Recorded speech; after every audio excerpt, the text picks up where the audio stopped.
Amis cinéphiles, bonjour. Alors aujourd'hui, je voudrais vous parler d'AliExpress. On a fait une vidéo là il y a quelques jours sur justement les achats en Chine, la base, comment est-ce qu'il faut penser le concept des achats en Chine. Donc si ça vous intéresse, le lien est ici. Et maintenant, je voudrais vous parler d'AliExpress en particulier parce que on peut voir beaucoup de commentaires négatifs sur le site. Par contre, le problème qu'on a, c'est que quand les gens, quand tout se passe bien, les gens ils laissent pas de commentaires.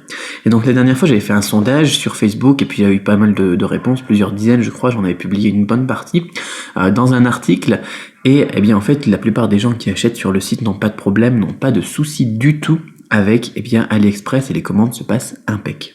Par contre, j'ai pu identifier un cas de figure où il peut y avoir des soucis et donc la plupart des vendeurs sur AliExpress sont vraiment des bons vendeurs, mais parfois il peut y avoir un souci.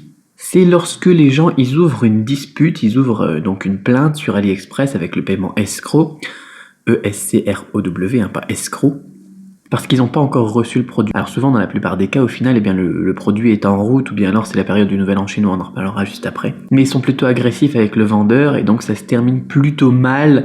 Donc je dis pas que c'est de leur faute, mais donc dans certains cas de figure ça se termine pas très bien comme histoire. Donc je voulais vous expliquer un petit peu le problème qu'on peut avoir avec ce genre de dispute, avec ce genre de plainte sur le site, donc pour une transaction. Parce que le truc c'est qu'AliExpress il vous autorise à ouvrir une plainte, une dispute sur une commande seulement une fois, si vous n'êtes pas satisfait avec votre commande, ou si vous ne recevez pas les produits, donc dans le créneau qui a été défini. Et donc, puisque vous n'avez le droit qu'à une seule dispute, vous ne devez pas l'ouvrir tant que ce délai de réception n'est pas terminé. Si vous ouvrez une dispute pour dire voilà, j'ai pas encore reçu le numéro de tracking, voilà, j'ai pas encore reçu mon colis, etc., alors que le délai n'est pas terminé, par exemple, le vendeur il prend trop de temps pour envoyer la marchandise et vous transmettre le numéro de tracking, vous êtes bloqué. Ou en tout cas, le vendeur, lui, il est protégé des prochaines plaintes, des prochaines disputes que vous pourriez ouvrir. Par exemple, si après votre commande, 3 jours passent, vous êtes vraiment impatient, vous ouvrez une dispute pour dire voilà, le colis il arrive pas, j'ai pas de numéro de tracking, etc. Et qu'à ce moment-là seulement, le vendeur il vous met le numéro de tracking dans la machine, alors la dispute est close. Et du coup, le vendeur ne pourra plus avoir aucune autre dispute d'ouverte pour cette commande. Donc je sais pas s'il y a des vendeurs qui le font exprès ou pas, mais c'est un cas de figure qui existe et auquel vous devez faire attention. Et même si le produit que vous recevez après, il a un problème, vous pouvez pas ouvrir une nouvelle dispute et en plus vous pouvez même pas laisser un commentaire. Donc ne soyez pas trop pressés et s'il y a un souci, envoyez des mails et n'ouvrez la dispute seulement une fois le délai de réception expiré. Et là vous mettez que vous n'avez pas reçu la marchandise, ou si le produit est abîmé, et là donc vous mettez que le produit est abîmé, et là votre dispute pourra être traitée et vous n'avez pas de soucis sur la commande en général. Sinon vous êtes bloqué tout simplement.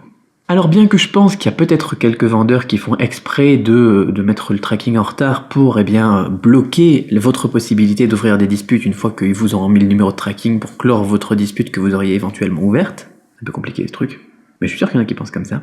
Il y a aussi le cas de figure du nouvel an chinois qu'il faut qu'on évoque ensemble.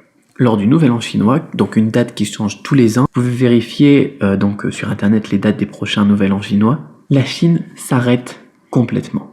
Et c'est normal s'ils mettent une semaine, voire 2 semaines pour uploader, pour updater votre numéro de tracking. C'est quelque chose qu'il faut comprendre et là c'est pas quelque chose de méchant, tous les Chinois vont être en vacances au moins 3 jours. Au moins 3 ou 4 jours au nouvel an chinois. Et dans la plupart des cas, c'est même 1 semaine à 10 jours. Donc il ne faut pas vous inquiéter, il faut être patient à ce moment-là. Donc voilà, pour clore cet épisode, donc spécial AliExpress, spécial import, n'ouvrez pas une dispute sur AliExpress avant d'avoir reçu votre colis. Et encore une fois, si le business de l'import vous intéresse, vous avez donc la vidéo que j'évoquais tout à l'heure qui peut vous intéresser et je vous mets d'autres liens vers d'autres ressources dans la description. À très vite.